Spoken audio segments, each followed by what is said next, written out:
Olá, muito boa tarde. Mais uma sexta-feira aqui e mais um dia para a gente tratar dos principais assuntos envolvendo os Estados Unidos nesta semana. E claro, a gente chama aqui agora para falar sobre esse tema o nosso analista internacional de todas as sextas, Eric Wilson. Eric, seja muito bem-vindo ao programa mais uma vez. Boa sexta-feira. É bom estar aqui com vocês.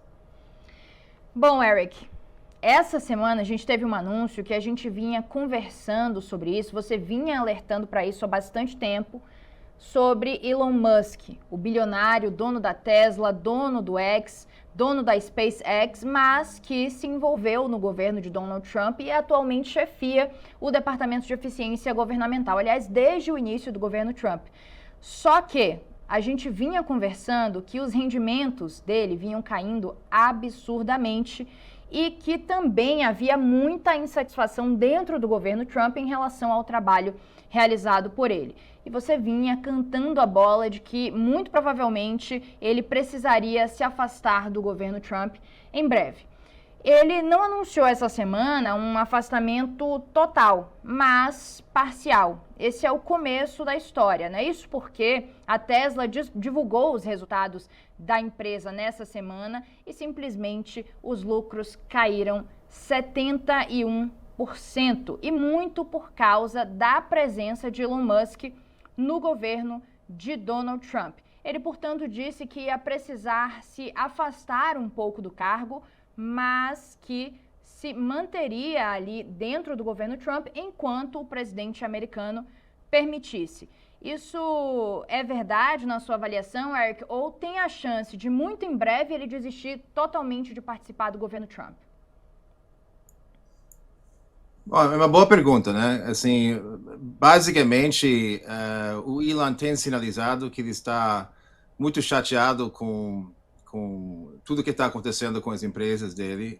Ele não quer admitir, mas é óbvio que com as tarifas que o próprio Trump colocou em vigor, com os receios que os consumidores americanos têm, assim, com relação à inflação, com relação à possibilidade de ter uma recessão econômica, as pessoas estão gastando menos. E além disso, o Elon Musk, desde que ele abraçou esse movimento da direita, ele afastou muitos dos fanáticos dele, sobretudo, por exemplo, o usuário típico aqui nos Estados Unidos, que é o comprador típico, vamos dizer, da marca Tesla, 5, 6, 7 anos atrás, eram pessoas que eu diria que são, de forma geral, progressistas, pessoas que vivem na costa leste ou na Califórnia, pessoas mais liberais, tendem a ser mais democratas ou independentes, pessoas que assim estão totalmente chateados com essa virada para a direita na política do próprio Elon Musk. E aí, como a gente tem conversado algumas semanas atrás, ou seja, tem muitos episódios, inclusive, de pessoas atacando as concessionárias da Tesla, pessoas que estão modificando suas Teslas, às vezes de forma engraçada, colocando Toyota ou outra marca por trás, assim, só para enganar. É, e então, assim, evidentemente a marca Tesla está em crise, né? E como você falou, Tesla anunciou os resultados desse trimestre e caiu mais de 70%, comparando com o trimestre do mesmo período do ano anterior. E como a gente tem falado também, isso, o maior ativo, o Elon Musk continua sendo o homem mais rico do mundo, mas assim, o maior ativo dele em todo esse portfólio que ele tem é a própria Tesla. E ele tem perdido mais de 100 bilhões de dólares de patrimônio. Claro, ele continua sendo, como eu disse, o homem mais rico do mundo, mas assim, 100 bi não é brincadeira. Então, é óbvio que ele está talvez repensando essa história toda de que ele ia conseguir reinventar o governo, etc. e tal. Agora, outra coisa que está acontecendo é que ele está vendo que ele não está ganhando, ele não está conseguindo impor as regras nos colegas dele no governo conforme ele faz nas empresas. Por exemplo, o Donald Trump tem apoiado ele publicamente, mas tem muitas reportagens mesmo em que o Donald Trump está às vezes defendendo os secretários dele. O secretário teve um encontro famoso na Casa Branca, um embate entre o Marco Rubio, que é o secretário de Estado, e e o Trump e o Donald Trump parece, perdão, e o Elon Musk, e parece que o Donald Trump ficou no lado do Marco Rubio, ou seja, então acho que de certa forma o Elon Musk está aprendendo algo que qualquer pessoa que trabalhou em governo e no setor privado poderia ter alertado ele antes, mas o governo é um troço bem diferente, não é exatamente como empresa, então acho que o Elon está ficando um pouco frustrado com isso também. A gente nem imagina, né? Não dá nem para pensar o que é perder 100 bilhões de dólares. É muito dinheiro, então, de fato, ele continua sendo o homem mais rico do mundo, mas ele sentiu o peso, sentiu o impacto dessa perda tão grande e tão rápida. Agora, Eric, você falou, né, sobre esse apoio que Donald Trump vem dando publicamente a Elon Musk desde o início das críticas, mas o que circula aí nos bastidores sobre a visão de Trump em relação ao anúncio dessa semana de Elon Musk? Afinal, ele disse que, por conta própria, decidiu que vai trabalhar menos no cargo que foi dado a ele por Donald Trump, né? O Donald Trump, né, ele nunca gosta de falar que algo está indo mal, mesmo que está mais do que evidente. Acho que a regra número um, assim, seja no manual de relações públicas do Donald Trump, é que nunca admitir derrota, nunca dizer que você estava errado, nunca pedir desculpas, nunca fala que você errou.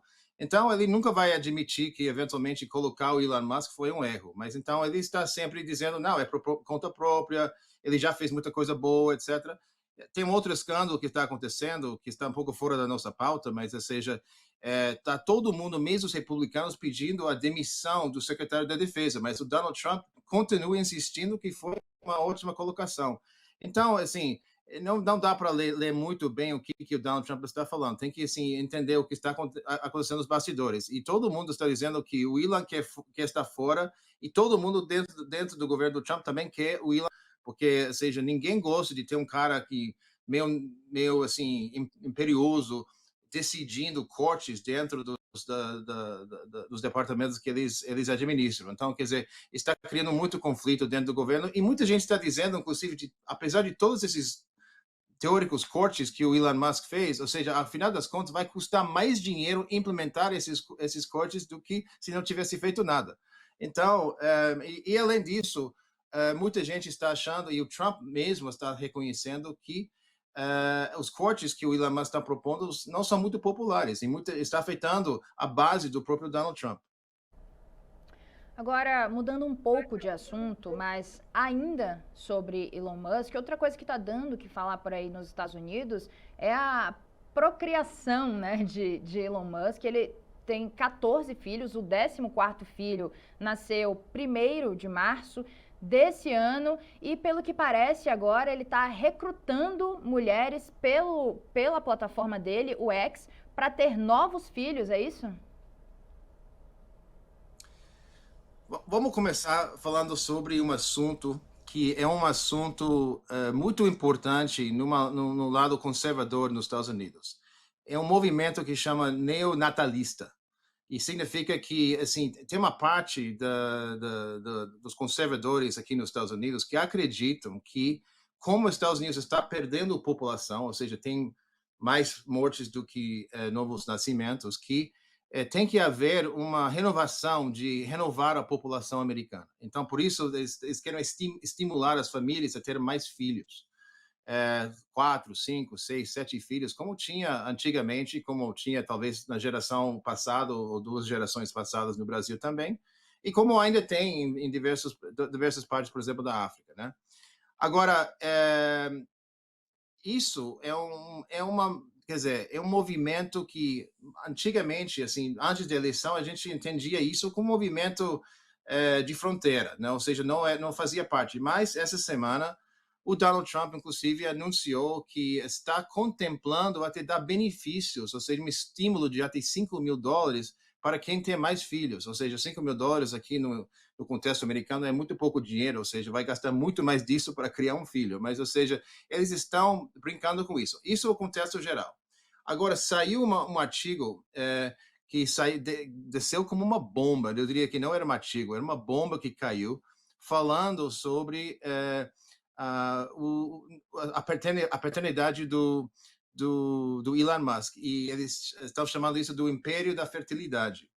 Porque o Elon Musk também está numa verdadeira cruzada pessoal para repovoar o planeta. Isso é algo que ele vem falando há muito tempo. Ele acha que tem que ter mais seres humanos para poder conseguir atingir todos os objetivos que o ser humano tem, por exemplo, colonizar o planeta Marte, essas coisas todas. Então, ele tem falado seriamente sobre querer ter um número de criar um nível legião, ou seja, dos próprios genes dele. É coisa parece de um filme, ou seja, de um vilão de filme, falando que ele quer povoar o resto do mundo com os genes dele. Então, nesse artigo falava sobre os pactos que ele tem feito com as mulheres. Ele oferece um pacote de 15 milhões de dólares, mais uma mensalidade de 100 mil de apoio por cada filho que cada mulher tem.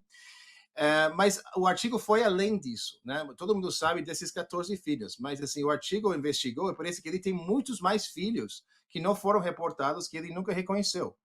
Inclusive, houve uma situação assim muito estranha, ou seja, esquisita, de uma blogueira até famosa, que chamava Tiffany, que blogueira que ganhava dinheiro com as postagens dela no Twitter, no X, né? E depois de um tempo, ela recebeu uma mensagem do Elon Musk propondo para ela ser mãe de um filho. E ela assim tirava uma fotografia da tela assim para mostrar que de fato era o Elon Musk falando isso. E depois ela recusou a oferta do Musk, disse que não queria ter o filho do Elon, e compartilhou o episódio com os amigos. E depois o Musk desseguiu, e no algoritmo do Twitter fez com que assim as visualizações das postagens delas despencaram. Ou seja, ela começou a perder muito dinheiro. Ela ficou chateada, foi para a imprensa e aí virou essa história toda. Então é um grande escândalo, é muito esquisito, mas basicamente o manchete é o seguinte, Lara: o Elon Musk está usando o Twitter como se fosse um Tinder ou um Badoo. Pois é, coisa de filme mesmo, né, Eric? Como você falou, muito bizarro, mas até onde, na prática, esse plano surreal dele pode chegar? Bom, não se sabe, né? Mas assim, eu diria que assim criar uma legião de mini Elons, ou seja, é possível quando você é o homem mais rico do mundo. Se você sabe que o pacote inclui 15 milhões de dólares, mais uma mensalidade de 100 mil, eu tenho absoluta certeza que tem muitas mulheres nos Estados Unidos que aceitariam isso. Agora, se ele vai conseguir fazer mais de 100 filhos, não sei. Ou seja, eu acho que nós estamos falando de ele vai fazer milhares e milhares de filhos. Pode ser. Ele tem recursos quase sem fim. Então, não se sabe. Agora, como eu disse, ele não está reconhecendo esses filhos, não está assim dizendo que ele é pai, não está reconhecendo no cartório, o equivalente do cartório aqui. Então, quer dizer, muita gente especula que talvez ele tenha muito mais filhos do que se fala. Ou seja, todo mundo fala dos 14 ou 15 filhos que tem, mas assim, muita gente especula que tem muito mais. Pois é, vamos ver até onde, né, esse plano dele extremamente esquisito pode ir. Ainda tem muito pano para manga, ainda vai durar bastante. Afinal, como você falou, ele tem muito dinheiro e com certeza tem muita gente que vai aceitar essa proposta aí. Bom, Inclusive, Lara, uma das bombas que saiu naquele artigo que eu mencionei é que ele tem uma pessoa que é um grande aliado dele, trabalha com ele há muitos anos. E essa pessoa parece que ele é o chefe, coordenador financeiro de toda essa legião. Ele que administra os pagamentos, ele, assim, basicamente um chefe de operações, que a gente chama em inglês de Chief Operating Officer, né? Tipo, que administra todos os filhos e as mães dos filhos do Elon. é quase uma empresa mesmo, né, de geração de filhos. Realmente muito estranho e preocupante, né? Esse plano dele que ele tem colocado em ação. Muita gente está muito estranho. Pois é. Agora, para a gente fechar, Eric, outro tema importante dessa semana nos Estados Unidos foi a pesquisa Reuters Ipsos, que disse que a aprovação do presidente Donald Trump caiu para 37%. E os entrevistados citaram principalmente a preocupação com as questões econômicas. Então, Donald Trump está perdendo apoio, inclusive do próprio eleitorado, né? O Trump está vendo que o público não quer engolir esse sofrimento, essa medicina que ele disse que a economia americana precisava tomar. E ele está vendo que como a gente tem falado aqui, não somente eu e você, mas muita gente, muitos analistas, muitos economistas, que era um tiro no pé. E, enfim, da forma que ele está lidando, por exemplo, com a China, primeiro ele bota as alíquotas, as tarifas lá em cima de cento e tal por cento, 145%, e depois ele abre uma lacuna para a Apple e para outras empresas de tecnologia ficar isentas dessas tarifas. Então, todo mundo está vendo isso em tempo real. E agora, essa foi a pesquisa que saiu, assim, que foi realizada integralmente depois do anúncio dessas tarifas. Então, a gente está vendo que a popularidade dele caiu bastante, ou seja, para cair 7 pontos no período de um mês e meio, é muito. Sobretudo para um novo presidente. Geralmente, a gente fala que os primeiros 100 dias de um novo presidente nos Estados Unidos chama de lua de mel, ou seja, ganhou a eleição e o público geralmente dá 100 dias de tapete vermelho para o cara fazer o que ele acha melhor fazer. Mas a gente está vendo que ninguém está gostando da política econômica. Essa pesquisa também mostra que mais da metade do eleitorado acha que isso é muito mais do que... Assim, ele ganhou a eleição, lembra? Então, tem muita gente que votou nele, que agora mudou de posição, acha que ele não é equipado para fazer uma boa gestão da economia. Lembra, Lara, que uma das coisas que muita gente analisa e destaca como o porquê o Donald Trump venceu a Kamala Harris é porque ele ia ser um grande gestor da economia, ou pelo menos melhor da Kamala Harris, né? E a gente está vendo que agora inverteu isso. Muita gente está repensando o voto. Agora, outra coisa que essa mesma pesquisa mostrou, ele tem 40% da população que continua muito fiel. Ou seja, dessas pessoas que se consideram ser maga ou ser bem da base, não somente republicanos, mas pessoas que seguem a linha do Donald Trump, ou seja, a taxa de aprovação dele continua em 96%, algo assim. Mas, ou seja, para esses eleitores que decidiram realmente essa última eleição, as pessoas que não confiavam muito no Biden, não gostavam muito da Kamala por qualquer razão, achavam que, assim, queriam achar que Donald Trump não ia ser igual ao mandato anterior, ou seja, não ia ser tão difícil, ou seja, eles votaram no Trump achando que ele ia ser melhor para a economia. Agora estão vendo que isso foi também um tiro no pé. Agora, se tem uma notícia positiva para o Trump dentro daquela mesma pesquisa, a gente está vendo que a política dele com relação a proteger as fronteiras está tendo sucesso. Ou seja, muita gente, mesmo alguns democratas, está dizendo que ele fez algo que ambos os partidos deviam ter feito há muito tempo, de pelo menos chacoalhar um pouco a política na fronteira. Mas não podemos esquecer que, ao mesmo tempo, uma coisa é proteger a fronteira, Lara, outra coisa é a política de imigração. E muita gente não está gostando da maneira, mesmo 75% dos republicanos não estão gostando da forma que o Donald Trump está dizendo que ele não vai necessariamente obedecer os julgamentos que vêm dos cortes, ou seja, dos juízes e da Corte Suprema com relação à imigração. Tem esse caso famoso que eu sei que no SBT News vocês têm falado muito sobre esse salvadorenho do El Salvador que foi